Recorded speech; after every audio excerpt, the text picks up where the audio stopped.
I'm your host, Brandy Fleck, and this is Human Amplified. This is a show about our existence, our place in the world, what it all means, and ways to make it better. From big picture ideas that blow your mind to practical life advice, we explore it all. We amplify the voices of healers, survivors, mystics, disruptors, scientists, creatives, and everyday people like you and me to expand our consciousness and use that awareness to evolve into who we really want to be in the depths of our soul. Humans Amplified. Thanks for tuning in. If you enjoy this episode, please go rate and review the show. And remember to subscribe where you get your podcasts and on YouTube. Hey friends, in times of intense political turmoil, when you're trying to do something, anything to help, you need to take care of yourself. I'm echoing the same message that Timothy provides in part of our discussion you'll see here today. And in case you don't know, I'm a trauma-informed certified coach and want to support the inner healing work that's oftentimes required to even start doing human advocacy work. So I have a free self-paced workshop that's all about identifying your trauma responses and calming them in the face of triggers. This can come in really handy when you're confronting injustice, not only on the front lines, but in everyday life. I won't lie, it's not easy or fast to do this inner healing work, but it's fulfilling and worth it to get you moving in a direction that is productive and so that you can feel more in control of how you choose to live your life. There's no catch. I simply want to help. So you can go to brandyfleckcoaching.com and check out the free workshop link at the top of the homepage, register, and I'll see you there. Now, y'all know this isn't a political podcast. It's a podcast about humanity.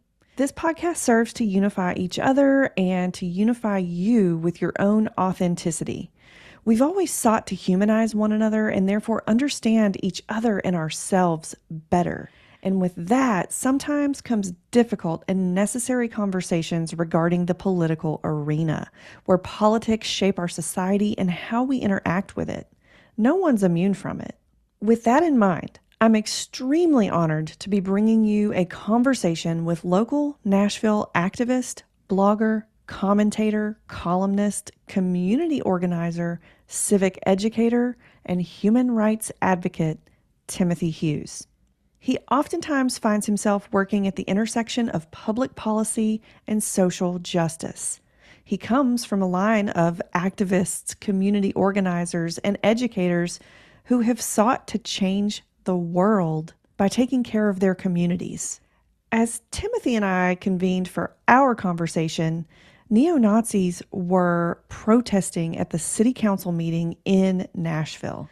This has become a somewhat common sight in the last several years here, where white supremacy has been allowed to flourish in our most basic levels of government. The tip of the spear, as Nashville Representative Justin Jones has called it, there has been an ever-increasing and louder presence as we're leading up to presidential elections in 2024. Speaking of, Timothy and I had decided to do this podcast episode together before the attempted assassination on former President Trump, but the conversation seems to have a special punctuation on it now. What is behind this type of political violence? It's bigger and older than you might think. Timothy shares insight into how our systems have evolved from a lens of exclusion and also a lens of prioritized inclusion, something which the neo-Nazis of our day, just like the ones of our parents' and grandparents' day, want to extinguish. So where do we go from here? Stay tuned for not only a quick big picture education and context, but also tactical advice for what you can do in your everyday life to change our political trajectory, which is really our human trajectory, even if you're not a front lines activist. For the links mentioned throughout this episode, visit the show notes at humanamplified.com/episodes/116. Before I welcome you to the show, a question that I ask everyone who comes on the show is, I've been waiting for this moment. I've seen this a couple of times. Go ahead, please. Okay. What does being human mean to you? I love this question, and I've been watching several of the episodes, and so I've thought a little bit about the ways in which I feel human, the experience of being human, and what it came to my mind was that we are humans being and not humans doing, and so to me, to be human is to be, it's to exist, it's to have value that is intrinsic, um, to be expressive of creativity and genius and struggle and conflict, the complexity and nuance of having and living and experiencing human life. But it also is about empathy. It's about connecting to our broader experience, our shared experience as other humans being. And so for me, being human is a daily experience. It's about how we relate to ourselves and to one another. And it's about seeking out an opportunity to be our full selves every day. Mm, I love that. Thank you. Everybody, today I would like to welcome Timothy Hughes to the show. I'm excited to have him here. You're coming to us from Nashville, is that correct?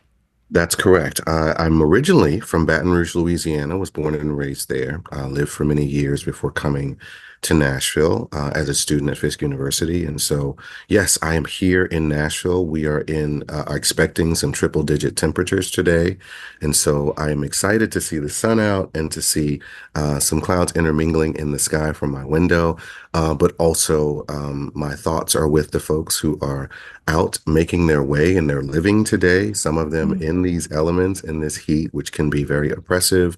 And of course, also being from Baton Rouge, Louisiana, and being my heart and my thoughts are with the folks of the Gulf Coast who just recently experienced Hurricane Beryl.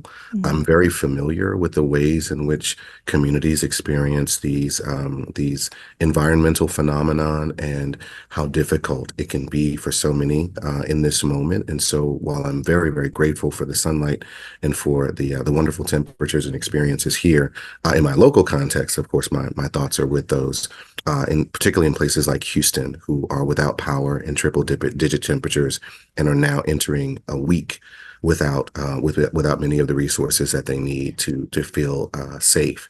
And so we're hoping that things will turn around for them soon. yeah, yeah. Thank you for bringing that up and acknowledging that. Whew, lots going on. Yes, And many, many, many different things happening and multiple experiences simultaneously. Yeah. yeah, well, Timothy, before we jump into the meat of this episode, will you give our listeners an idea of who you are and what you do? Thank you. And so I mentioned earlier that I'm originally from Baton Rouge, Louisiana. I generally start any introduction kind of with where I was brought up and kind of what roots me in like the experience of being human, but also in it kind of gives an insight into why it is that I choose to do this work. And so I was born and raised in Baton Rouge, Louisiana. My mother was a school teacher and my father was in the military, later retired and became a member of law enforcement. And so I grew up in an environment around simple folks. Baton Rouge is a capital city, but my family has roots in a place called New Roads, Louisiana, which is a very small town.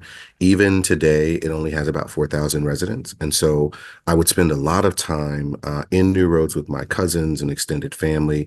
My uncles, aunts, and other relatives lived there. My grandmother had a property there. And in some ways, New Roads is kind of like it was called New Roads because it was the place in rural Louisiana that got all the new roads. So it was like a fancy small town.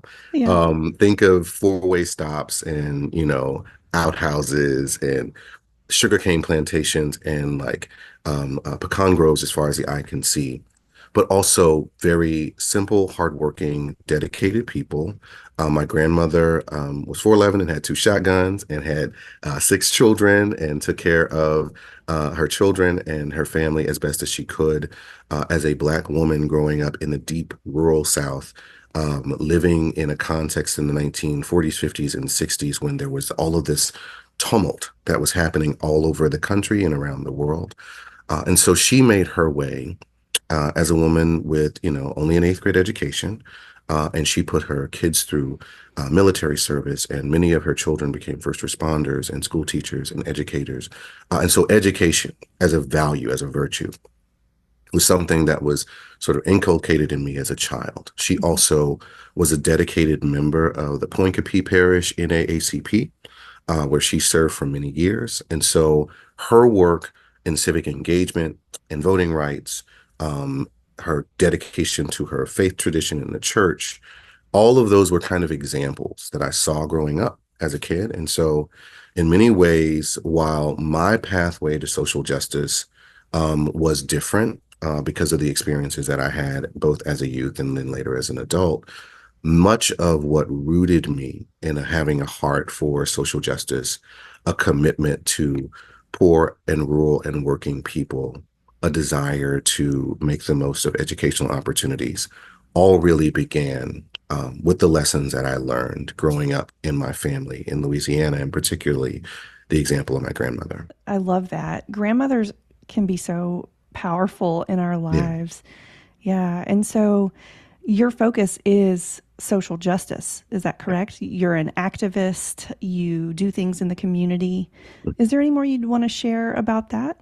Yeah, so I tell people that much of my work is at the intersection of public policy and social justice. So a lot of the local decisions that are made in the school board and the city council, state legislature, a lot of that focus and how it impacts the lives of minoritized and marginalized communities, working class folks, LGBTQIA folks, people who are from the BIPOC community, Black and Brown and Indigenous folks. All of that intersects with the ways in which policy is decided in those bodies of power and influence, but also is rooted in making sure that the folks who are most impacted by those policies have a seat at the table in making decisions around how those policies affect their lives. That looks like working in conjunction with groups like Community Oversight Now to create a local community oversight board of law enforcement that brings together various members of the community to make sure that their voices are reflected in how rules and regulations around public policy and public safety are made in local contexts. It also looks like making sure that individuals who are impacted by the criminal legal system, who are often not able to vote, right? Because we're in election season right now. Many Mm, of those folks can't register to vote, some 500,000 of them in the state of Tennessee. So making sure that their voices are still included in discussions and conversations around public safety, around how we set priorities and values in our community, where we allocate our tax dollars, because many of those folks are taxpayers, right? But they often don't have the ability to have their voices reflected in public policy through voting, but they can organize and they do have the ability to tell their stories and amplify their stories. So it's about bringing together diverse perspectives mm. and making sure that all of those perspectives have a platform to be shared with community members who are making decisions about how we all live bigger and better lives. Awesome. Okay. Really important work. And I don't know, would you say hard work? I would say challenging work from this perspective. I think that there are often people who have best intentions, who are really well intended in how it is that they craft narratives, how they tell stories, the stories they choose to amplify. But we often don't realize where our areas of complexity and nuance may not be. So I Mm, ask myself a series of questions whenever I'm convening a coalition or trying to build a campaign in preparation for an issue-based advocacy conversation. Who's in the room? So, like, what are our resources? Who are the folks who are already at the table, be they members of the faith community or members of communities that represent constituencies, so like elected officials or community constituents who are concerned about a particular issue or have a particular hot button? Like, are they involved in the conversation as we're discussing where the priorities need to be? And then, of course, the second question is who's not in the room? Like, what mm. folks are not centered in this conversation who really need to be here? Because we shouldn't be making things about folks without folks. So, who are the folks who are not in the room making those decisions? How do we get them involved? How can we have their perspectives reflected? And then finally, are we being guided by our best intentions and our desire to make things better? Are there other things, other factors that are influencing this decision making that we need to be aware of? And I think that that third question is what comes up most often because it's those areas where we have the least maybe information or education that are critically important. Right now, in this moment, when we're talking about what's happening in Nashville, where the city seems to be a destination location for white supremacists. Mm, 2 weeks in a row, we've had folks marching on the Capitol, marching downtown with Confederate flags and swastikas and chanting different things. And we ourselves tell a story about what it means to be Nashvilleian, what it means to be a Tennessean. But that information needs to be informed by our history. How it is that we got to this moment is not by accident. And we need to be very honest and forthright, both about the voices that we're centering in this moment, voices that are calling both for truth and reconciliation, right? mhm. But also understanding that what is happening in Nashville in 2024 is often rooted in what happened in previous years, like the 1960s when we had the civil rights movement, and there were similar fissures in the community where folks were, demanding civil rights, but others were trying to silence those voices and push those voices to the margins. We saw a similar moment in the 1800s after the Emancipation Proclamation was signed in 1965, and we see the rise right here in Tennessee, both of Reconstruction and tremendous growth that was happening with historically Black colleges and universities like Fisk University being founded in 1866. But not far from Nashville, in Pulaski, Tennessee, we see the emergence of the Ku Klux Klan. Yeah. So there are these opposing forces that are always there in the ether. And so there's always this struggle for power to see whose voices will ultimately win the day and the soul of our country and indeed our state and our city are all in the balance in many of these struggles. And so it's important that we remember the historical context in which we get to these moments, and it will help us to figure out the way forward when we look at some of these stories, these narratives, these discussions, these heroes and heroines, and also in some instances, villains of the past, and how they inform our current lived experience. Okay. Ooh, there is a lot there. So let's just go into the fact that it does seem like we're in a modern day civil rights movement. Yeah. And I want to ask you, what is the state of that movement now in 2024? And you sort of alluded to it. I mean, like you've talked about the power struggle, you've talked about the people marching in Nashville, and it's a white supremacist sort of destination. What Yeah. is going on? I appreciate that question, both because it centers the discussion about the importance of history and how history informs our present, but it also gives us an understanding that in many ways, the struggles that we've had in the past are not just past. In many ways, they are present struggles.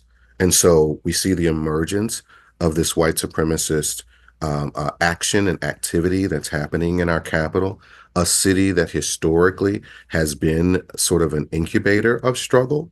We talked about the 1800s and the civil rights movement that happened then, and then Reconstruction, and then the backlash, right, with the Knights of the Ku Klux Klan and many of those forces that were attempting to stifle freedom of speech and liberative movement for Black and Brown people specifically, but for all people generally.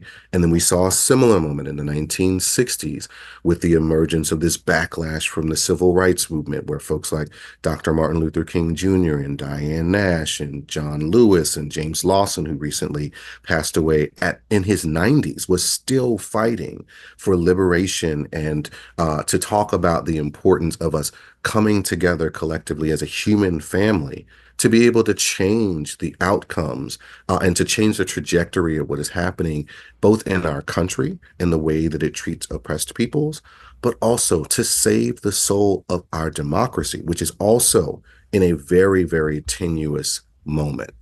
So while we have these white supremacists who are marching on the Capitol, we also have emergences of these inward fights, internal fights that are happening even within political and ideological environments.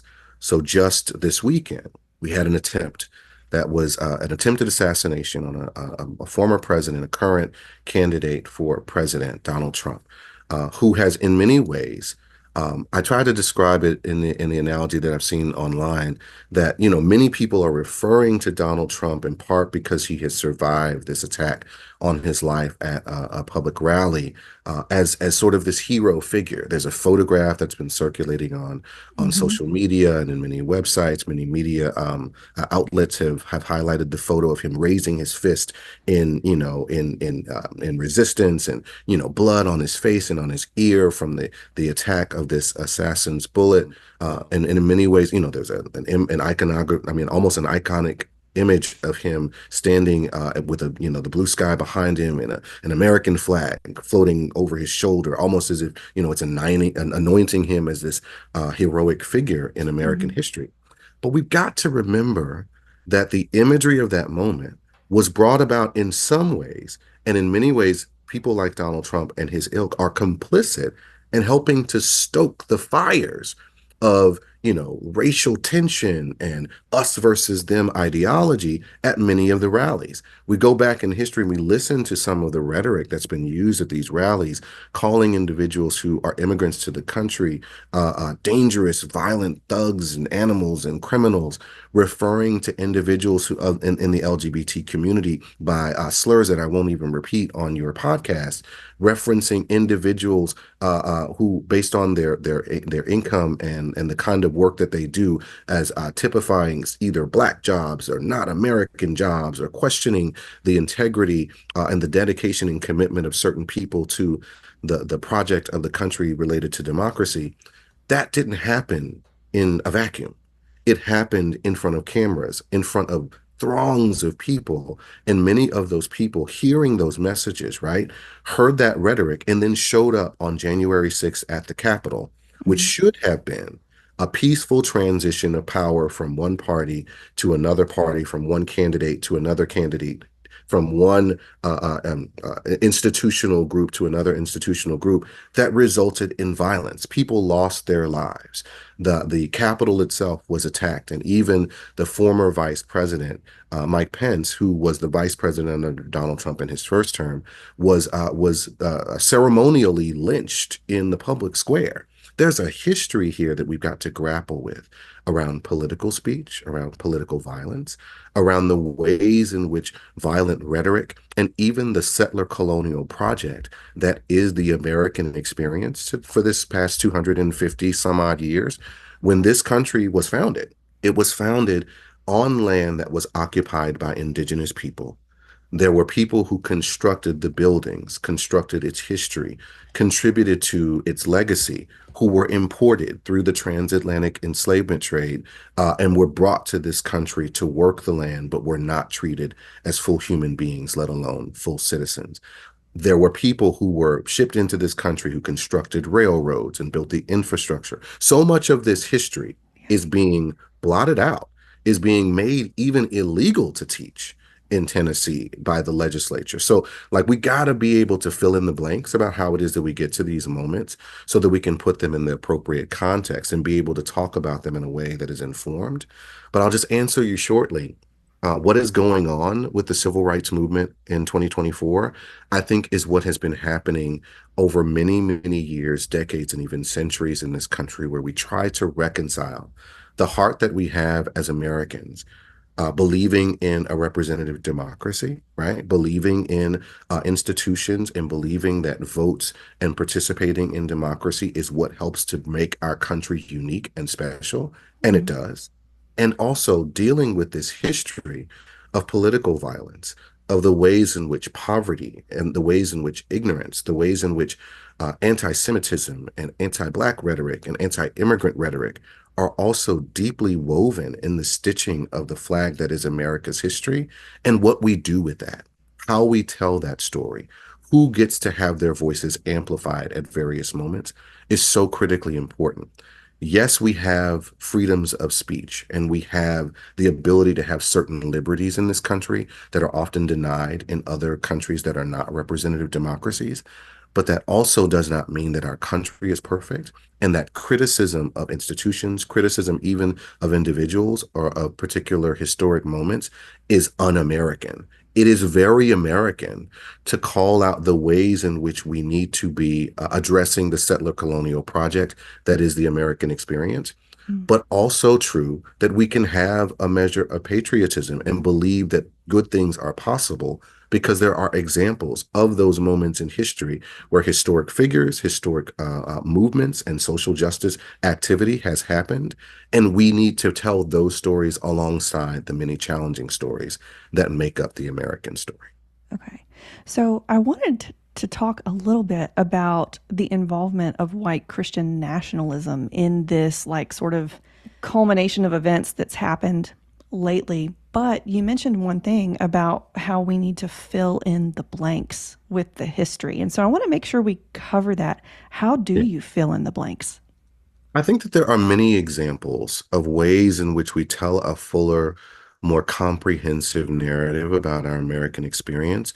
And I think that we do that by diversifying and including voices that historically have been not included in the ways that they should have, and in some ways have sort of been reimagined and sort of Disneyfied in some ways. Like they've been made up. There's a mythology that we tell about the story of America's history, particularly about the story of the American South, that I think has to be reconciled with fact and with validity. And so I'll give an example of what that looks like. So we tell the story of how Tennessee got its founding. We talk about the many heroic figures who were responsible for telling the story and creating the story of Tennessee. And, 200 and some odd years later, we talk about how it is that, these great Tennesseans and the Davy Crockett's and the historical singular figures, Andrew Jackson, right? We tell these stories of these great figures, but we often don't tell the story of the oppressed folks who were around at the same time, who participated in the same legacy and aren't centered in the story and the conversation about democracy in an effort to try to make it seem like these things were inevitable. So I mentioned the example of in the 1860s, the emergence of institutions like the Fisk University, where I attended. We talk a little bit about the story and the legacy of enslavement, which is a critical and important story. One of my good friends has referred to the period of enslavement and says, in many ways, enslavement is white history. The ways in which Black people and Brown people and those who were impacted by enslavement survived is Black history. And so we've got to tell both of those stories together so that we can really construct the American history of that moment. And Mm. so we should share the stories about how it is that the Emancipation Proclamation was signed. We just came through the month of June. And so we talk about Juneteenth in this historical context and how individuals in Texas received word that they were freed. And we tell that as if that's a line of demarcation in the story that ends a particular narrative. And in some ways it does.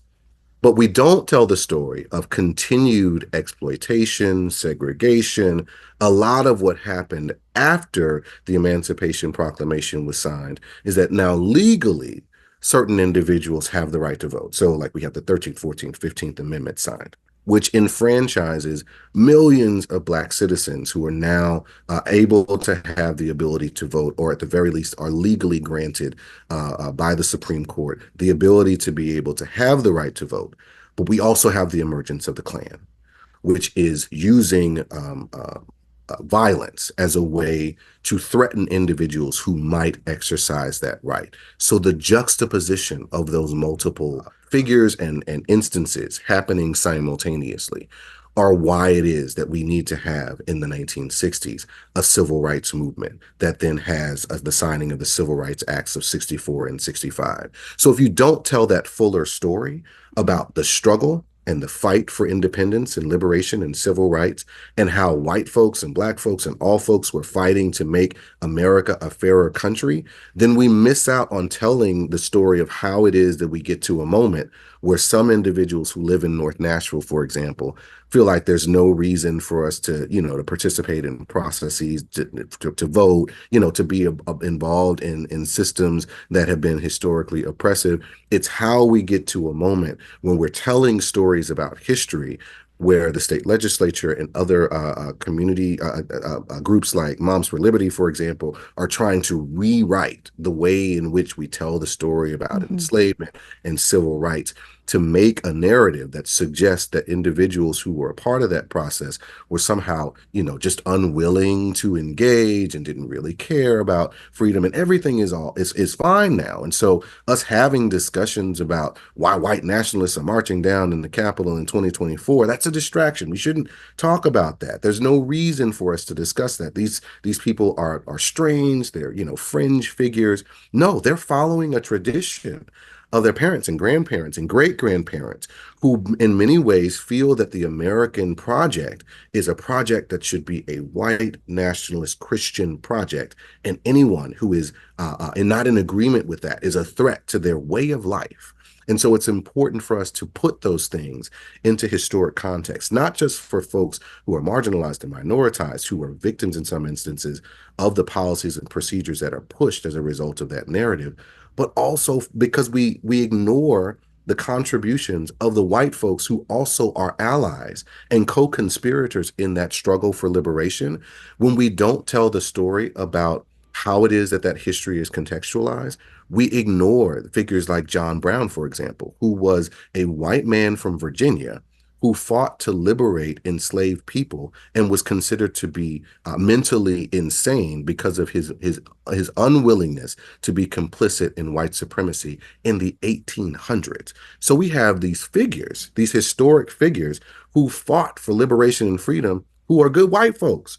And we don't tell their story either. So the prospect of white supremacist ideology, particularly white Christian nationalism, the ways in which we tell the story of what Christianity is and how it is being lived out as a project in America, the ways in which individuals who are indigenous, are African folks, or other folks from different countries who were brought to this nation and who were forced through violence to convert to Christianity, or in some instances are subjected to what was considered to be a Christian project through the Ku Klux Klan, which was domestic terrorism that used the language of scripture and Christianity to justify oppression and violence against people that they consider to be undesirables. If we don't tell that fuller story, we miss an opportunity to tell the true history of our country and also to tell the true history of ourselves. We've got to tell that fuller, more complete story to put into context what we are experiencing today. Some of the things that I just took out of what you said, and let me think about this a little bit, but I think it's that what I'm hearing is that like critical race theory and diversity, equity, and inclusion are ways that we have been telling the full story and trying to contextualize that history. But white Christian nationalism groups that are seeped in that history of trying to change the narrative are coming in and still trying to change the narrative. And that is how we've gotten to where we are today. I think in many ways, yes, that's true. And I think that it's important also to contextualize how things like critical race theory, which is it's a project of legal scholarship where individuals in law school are trying to historically contextualize what I was just describing earlier about white Christian nationalism and the various figures and powers that are involved in helping to shape narratives about our history. And things like critical race theory, CRT, are ways in which their academicians are trying to help provide that contextualization. I think it's important, though, that when we're having this discussion about things like diversity, equity, and inclusion, those are ideas and perspectives that are the result of efforts to try to tell a narrative or tell a story that is not diverse, that doesn't include diverse voices, that is not particularly inclusive of queer ideologies or perspectives, the perspectives of women, the perspectives of individuals who have not been centered in the narrative, in part because if we were telling those stories more fully, there would not necessarily be a need for things like DEI or CRT or many of these acronyms. There could just be history. Okay. And so, as a result of the fact that there has not been a fuller telling of those stories, there are efforts being made by academicians and others to try to create programs and projects to get at some of that more complicated, more nuanced history. When I was growing up in Louisiana, much of the history that was told about African folks in the Americas, or the process of Black people coming to America or being a part of America was told through the lens of oppression and slavery, chattel slavery specifically. And then, like, there was a skip into the modern civil rights movement. There were maybe two or three figures: Dr. King, Rosa Parks. Every now and again, there was a reference to, the sit-ins in Nashville, or a reference to other kinds of struggles for civil rights. And then, we fast forward to the modern time where everything is fine. The world is great. All of these projects are over. There's not, any reason for us to really continue to center these struggles over civil rights and history. All of those battles have been won. We're fine.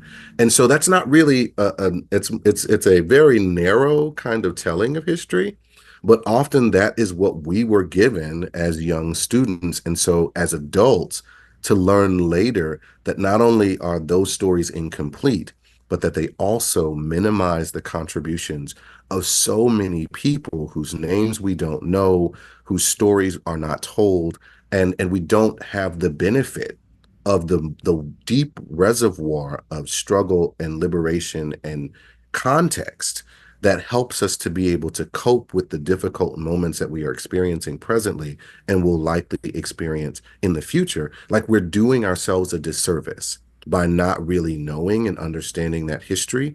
And it also makes it much more difficult to confront the current moment as it relates to things like the actions of these white supremacists, because often they cannot be combated, with just verbal jousting or like silencing of their ideas and perspectives, because silence is, what is it? Surrender is not a strategy.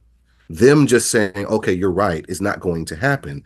But if there's a fuller understanding of why it is that they feel threatened by the prospect of greater diversity or greater inclusion, or a deeper understanding of belonging that includes other perspectives, it's important for us to put that into context for ourselves and for them as well, because otherwise we can't maintain this democracy that we are trying to create and to build.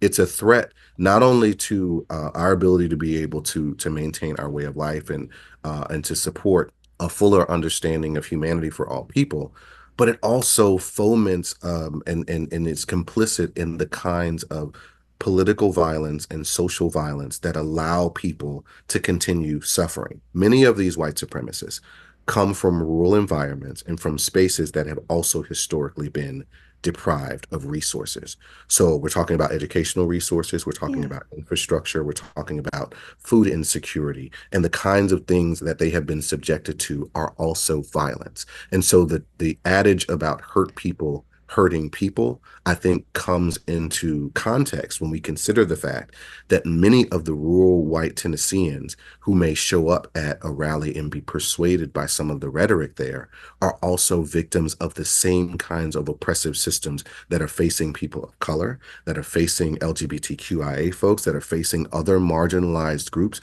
because their suffering is being amplified and the exploitation of that suffering is being weaponized by individuals, political ideologies, and political perspectives, and candidates and others who are trying to drive wedges Yeah. between us as a society, and they benefit from those divisions being amplified. And so it's critically important that we hear, both with our ears and with our hearts, even the voices of people whose perspectives are deeply problematic and often painful. And we need to understand, through a sense of empathy and a historical understanding of how it is that these fires have been stoked historically, what our responsibility is today. So I'm going to give an assignment Okay. for folks who are looking at this moment and saying, oh my God, those people who are marching at the Capitol, who are holding up those Confederate flag and those swastikas and are saying those hurtful and disgusting things, I wish there was something that I could do Hmm. to stop that from happening or to change those minds. Here's a responsibility that we all have in making sure that the society that we're allowing ourselves to exist in and experience is one that is fairer and more just and less violent and more brutal to everyone. Those people who are coming to the Capitol arrived in some instances in moving vans. They were supplied materials. People printed those T-shirts and printed those flags. I understand that not everybody is going to be a social justice person from the standpoint of doing this as a lived work on a daily basis. Hmm. But somebody had to make those shirts. You can be a person who says, you know what, I'm not going to be complicit in that. I'm not going to allow my business to manufacture materials that are going to be exploitative and going to be dehumanizing and are going to be used as a way to disrespect the humanity of other people. I'm just not going to be involved in that. They rented those vans to get downtown. And in some instances, they were working with major corporations that were participating and complicit in helping to make sure that they could get down there to participate in that kind of domestic terrorism. The next time you see and are connected to someone who you know could potentially be involved in something like that, just having a resistance, saying, you know what, I'm not going to be involved in that. I won't be complicit in that. I'm going to use my understanding of resistance, nonviolent resistance, to not comply with and be participatory in that kind of supremacist violence. I'm not going to be involved in that, and I refuse to get involved. And not only that, I'm going to speak out to my family members. I'm going to get involved and make sure that folks are aware of what is happening in this white nationalist project and make sure that the friends that I have and the folks that I'm connected to are aware of what's happening and know that it's not okay. I'm not going to be, it's not just saying, when you hear words or phrases or see images that you are turned off by them and refuse to see them or don't want to believe that it's possible that that's happening. It's happening. What are you doing? How are you participating either by being complicit in what is happening in those actions or resisting being complicit in those actions to make this project and this experience that we're having and the lived environment for all people? How are you participating in making that better? We all have a role to play. And Hmm. so while it may not be your role to be on the front lines confronting those white supremacists, you can certainly be involved in the prospect of making sure that they're not going to have the oxygen that they need to have in order to be able to continue to be and to push this white settler colonialist violence in public or to hold those attitudes without consequences. So it's important that we all are a part of making sure that that happens. Absolutely. I really appreciate that homework assignment and a really sort of practical, hands on way to get involved when you're not like on the front lines. Yeah, And I know when we first started talking about this episode, we were like, okay, the main topic will be infusing social justice into everyday life. And so that's a absolutely. huge example of how to do that. What's coming up as you've been giving this homework assignment is that in order for someone to do that, they would have to value human life more than they value money. Or to do that, to value human life more than money, they would probably have to face a fear of scarcity and lack. So there might be some deep work going on here for some people who want to make these changes and do these things. What do you think about that? I think that that's absolutely true. I think that what we have to do is imagine a kind of, I think, capital and also an approach to understanding how it is that we have I think Dr. King would describe it as a sense of mutuality. We are all stitched together in a communal quilt of mutuality. And so our neighbors may have lack in areas where we have abundance, and we have abundance, or they may have abundance in areas where we have lack, which is why it's so important that we see this not in isolation, but in cooperation. So we need to have an ideology or a perspective that's really not centered in a sense that we have very little, but instead that we together have very much. I know growing up in Louisiana, one of the examples that I gave when I gave a talk, I was honored to be able to be one of the Black Tennessee Voices a couple of years ago and had the opportunity to talk about the things that I learned from my grandmother.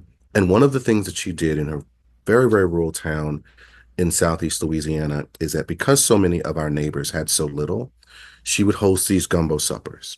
And so she would make gumbo during the holiday season for everybody in the neighborhood to come and eat. And so some of the folks would contribute some vegetables to the gumbo, and others would contribute some chickens, and others would contribute, some time to be able to kind of package the gumbos and, share them out. I was in the kitchen with her as her kitchen assistant. And so I had the opportunity to, in some instances, I didn't really see it as an opportunity. I saw it more as an obligation, but we'll get back to that. As a young child, we're putting together hundreds of these bowls to make sure that they got to people who oftentimes only had very small farms, or in some instances didn't even have indoor plumbing. And we're talking, in the 80s and 90s, in some instances, we're still very, very poor. And so making sure that everybody in her community had a safe and healthy meal for Thanksgiving and for Christmas, and that they were taken care of and felt seen and valued and loved. And even those who could not make a contribution received a bowl. And so having an understanding of shared mutuality, that what's best for our community is not just about what's best for me, but Mm, also what's best for my neighbors, endeared her in ways to the community and helped her to live out her Christian value of sharing with the least of these in a way that I never would necessarily have learned in a church house, but I absolutely learned at our kitchen table. And so it's about understanding that we are quite literally in this together, and we have a responsibility both for ourselves and for our neighbors to bring folks along in their understanding of what actually is a value. And so when we talk about these things like political violence, we think about that in a very small lens. We think about that, assassination of or attempted assassination of political figures, or efforts to try to create policies that would be aggressive or violent or encourage violence in one physical manifestation or other to other people. But poverty is violence. mm, Allowing people to suffer is violence. Seeing institutions or individuals who have so much be granted even more, while those at the bottom of the hierarchy in our society are given so little, criminalizing homelessness, but not criminalizing the idea that people are homeless, mm. is violence. And so Yeah. we've got to really change our understanding of what we think it means to be violent, but also what it means to heal. When we talk about the many, many decades, centuries even, of epigenetic trauma that have been inflicted upon individuals because of their skin color, because of their cultural identity, because of their gender expression, we've got to think about the ways in which that rests within our bodies today, and how it is that we can be more proactive in helping to heal that very, very centered, violent experience within ourselves and within our society, so that the tapestry of our community can remain whole, and we can truly do what many are calling for today, which is coming together in spite of our differences. We can't have reconciliation without telling the truth. We've got to be able to tell the truth about our history and our stories, and also be able to heal together. And sometimes that healing is uneven. Sometimes those experiences can be difficult and challenging. Not everyone is going to be able to express the feelings that they're having in ways that are always palatable and very soft and gentle. Mhm. Sometimes, because of the experience that they've had of violence, the way in which they express their pain is also violent. But Mm, what we have to do with one another, and I think with ourselves, is to have a measure of grace.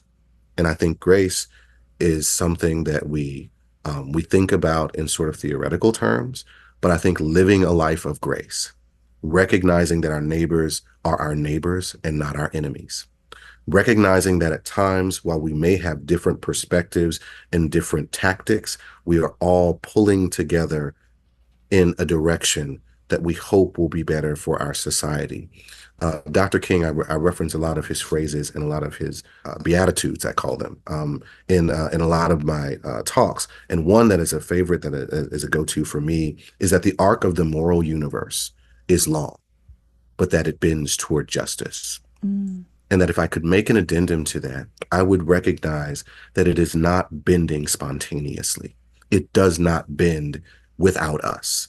We are the ones who are bending that arc of justice in our direction every single day. And it's with little things. It's with making sure that we're showing up for ourselves, that we are doing the work of healing internally, and that we are recognizing the many ways where we miss the mark, but we are trying to do our best to improve and make different mistakes. I say all the time, I try to make new mistakes, not no mistakes.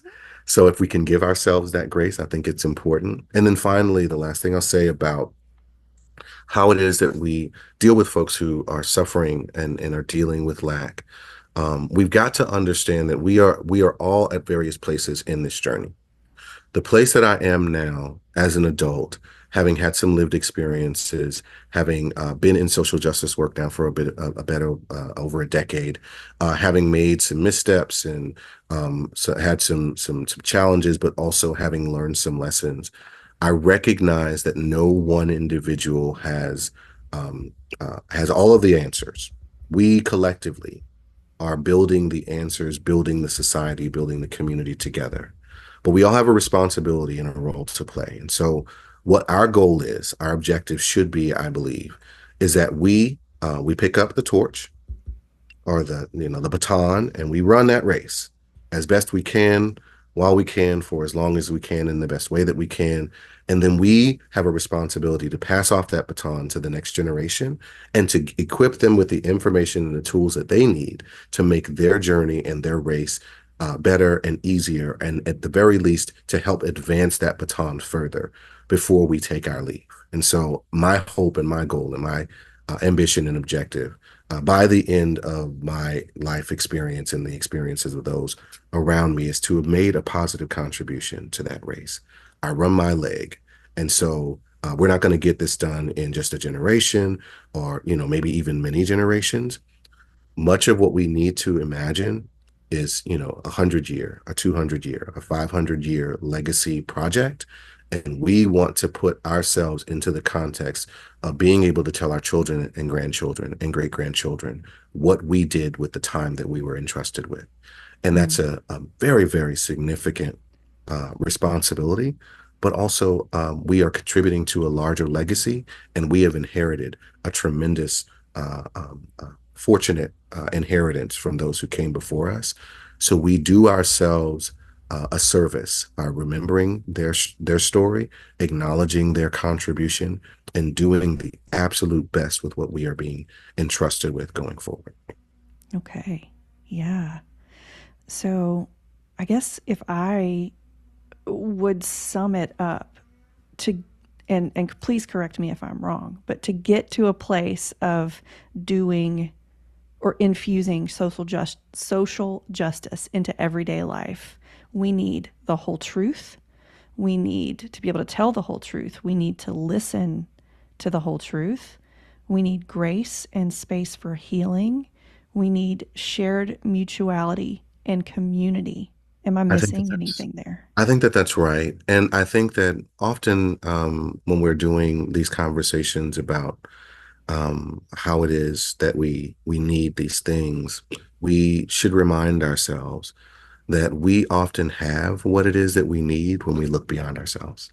Mm, So understanding that while we may be living our lives as individuals and we have individual actions that we take, we are all tied in that tapestry of mutuality. We are connected to one another in ways that we often don't expect. And there are moments that we should definitely remind ourselves that we are not alone, that we should not silo ourselves, that while we're having individual lived experiences from our own perspectives, those perspectives are not the only perspectives. And mhm, so reminding ourselves of that fact is, I think, a critical part of that growth and that development. And it also helps us to have an understanding and even a value and an appreciation for those who think very differently than we do.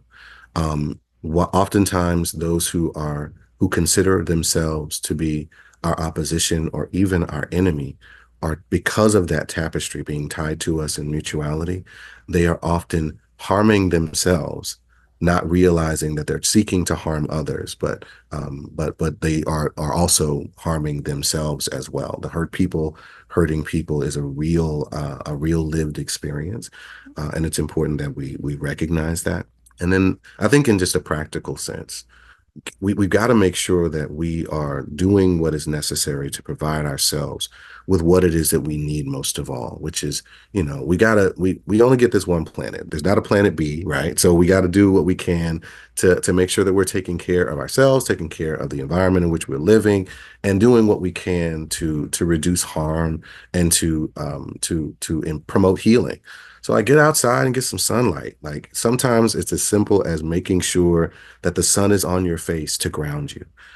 Get, as much as possible, I try to get, the grass underneath my feet and ground myself in the earth and recognize that, I'm here, I'm in this moment and I'm present, and get some deep breaths into you, get some oxygen into you, because doctors have said that, we think more clearly when we have oxygenated our blood and oxygenated our lungs, because it helps us to be more conscious and more aware of what it is that we're doing. And often we need to be hyper aware and be more cognizant of how it is that we're saying things, doing things, and being in the world, so that we can reduce the likelihood of harming ourselves, but also promote that healing that I was talking about. So that is something that everyone can do for ourselves, whatever our resources, to make sure that we are taking care of and providing for ourselves. And then to make sure that we are doing what we can, if not to help our neighbor, then certainly not to harm them. And so Mm-hmm. that looks like making sure that we recognize the value and the importance of other perspectives. Conversation is critical. When we were going through the COVID-19 pandemic, and we are in many ways still grappling with some of the moments of these COVID surges that are happening this summer all over the country, we were encouraged to be socially distant. But I think in some ways we had to be careful not to become socially disconnected. We Mm-hmm. still are connected in that web of mutuality. And so it's important that we don't allow ourselves to be in these silos and separate ourselves from one another, because that kind of separation can create an environment that leads to depression, that leads to isolation. And so much of that is also as important as the physical attributes of how we take care of our bodies. And so making sure that we have close-knit relationships and that we're building those relationships.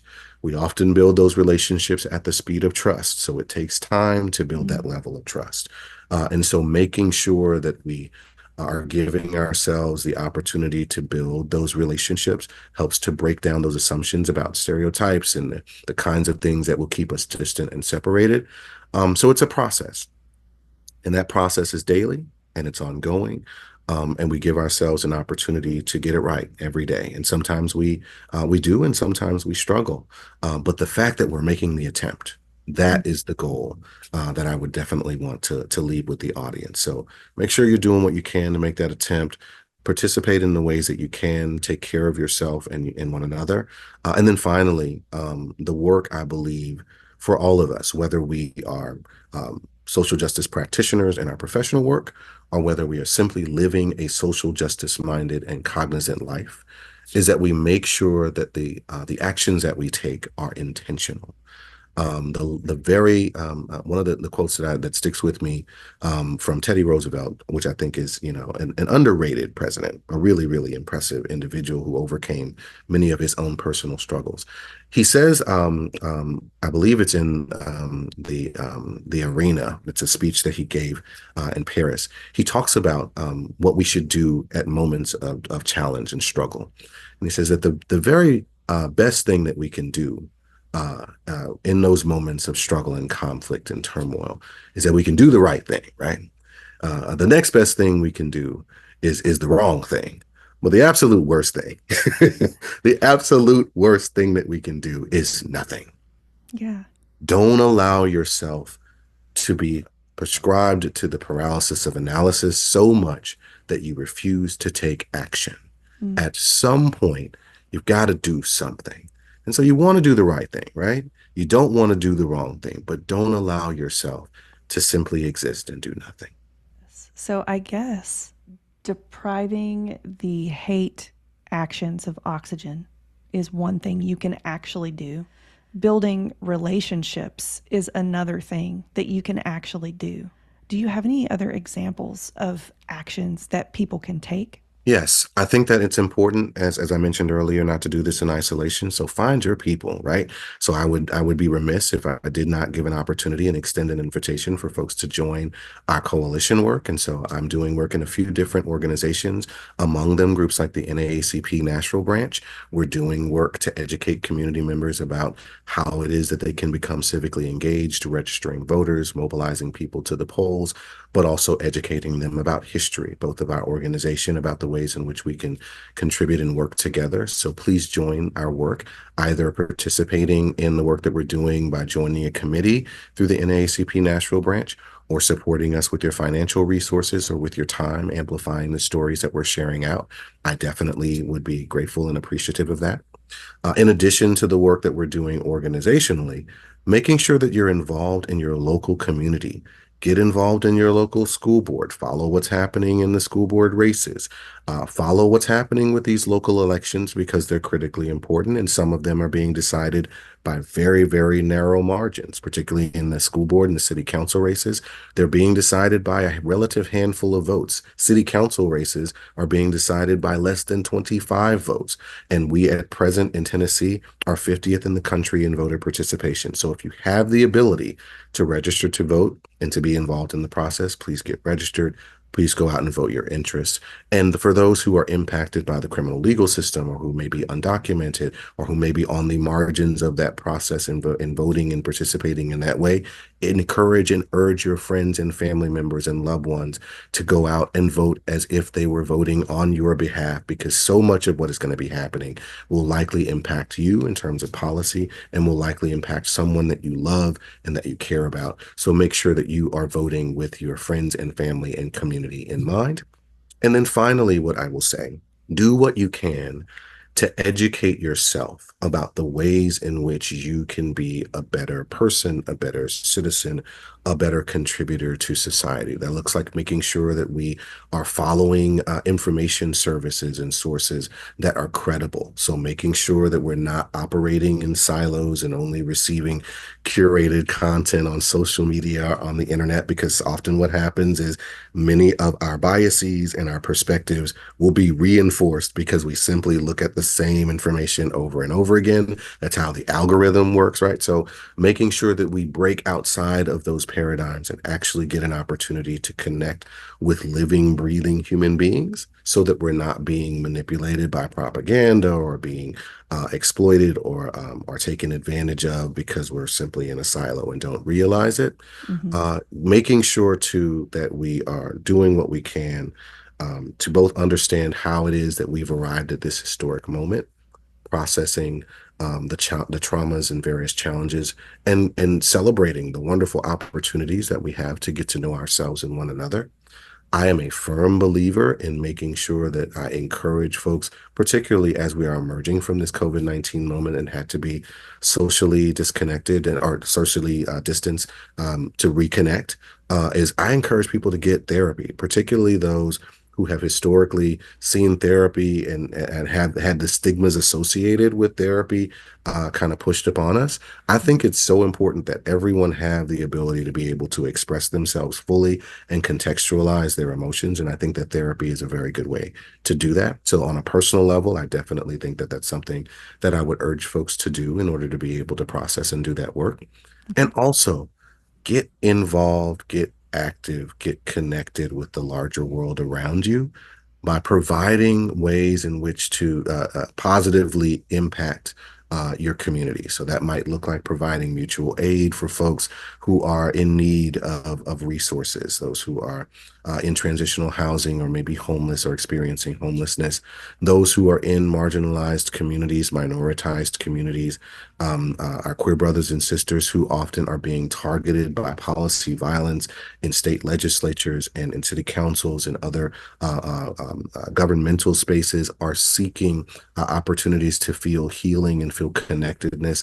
So showing love and kindness and generosity to people, I think, is another way to be helpful, because there's so much negative, news and content and a lot of different things that are happening in our world, and people are having their own individual lived experiences. And so, being intentional about making sure that you're showing kindness and giving generously to others is, I think, a critically important thing to remember.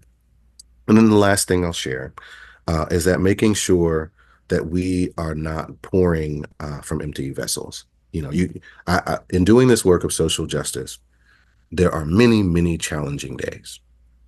And so I think it's important for us to recognize that we can only give to others from the abundance that we are pouring into ourselves. It Mm. is not selfish to do self care.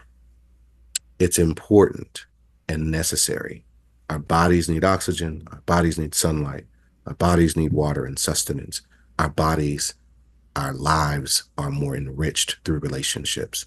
So it's critical that we do that for ourselves, because it's when we show up for ourselves in meaningful ways that we can truly be positive contributors to our society, to our community, to our government, through civic engagement, through our, to everyone beyond ourselves.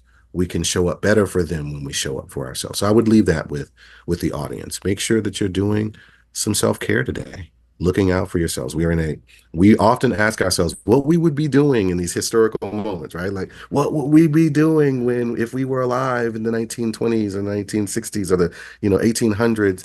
We are Yeah. doing that now. We are living Yeah. in that kind of moment now. And so we need to make sure that we are caring for ourselves and one another. And we also need to make sure that we are being very intentional with how it is that we negotiate these lived experiences that we're all having together. And as we're doing that, that we give ourselves grace. So, yeah, I think that's what I would share with the audience. Make sure you're showing up for yourself, and that's how you best show up for other people. And Timothy, how can our listeners and viewers find you and the work that you're doing? Yes. Well, thank you once again for the opportunity to be a part of this conversation and to contribute just a Absolutely. little bit to the healing that I hope is going to be happening in our community. Folks can find me on socials, everything at Timothy Hughes, on Instagram, on Facebook, on YouTube.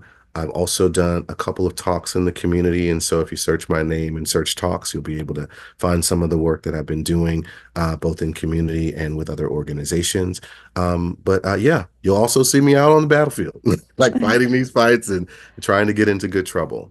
So thank you all so much for your hard work, your dedication, your community centered desire, and your willingness to be a part of what we're all trying to do together, which is to make the world a better place. Yeah, absolutely. And thank you for sharing today. And everybody, those links and how to find Timothy will be in the show notes. So be sure to go get those. Timothy, is there anything that I did not ask you that you think is important to share before we sign off today? Well, first of all, you've done a really great job facilitating this conversation. I really appreciate the intentionality behind your questions, Oh, and I really thanks. appreciate the opportunity to be a part of your platform. You're really building something special here. So thank you. I think that more than anything else, I would just want to share with those folks who are in this moment, who are feeling a sense of anxiety, who are feeling a little bit disconcerted about what it is that we find ourselves in this moment, whether you are looking at what's happening with the white supremacists marching downtown in Nashville, or you're seeing the political violence that's happening with candidates and feeling a little bit tense about what's can potentially happen in the election, or maybe you're just, you're in the margins of society and so much of what is happening is just whizzing past you as you're trying to cope with your daily struggles in life. Understand that you are not alone, that we are all in this together, that we are all going through and are connected in that tapestry of mutuality, and that you can take comfort and solace in knowing that we are contributing all that we can contribute in this moment together.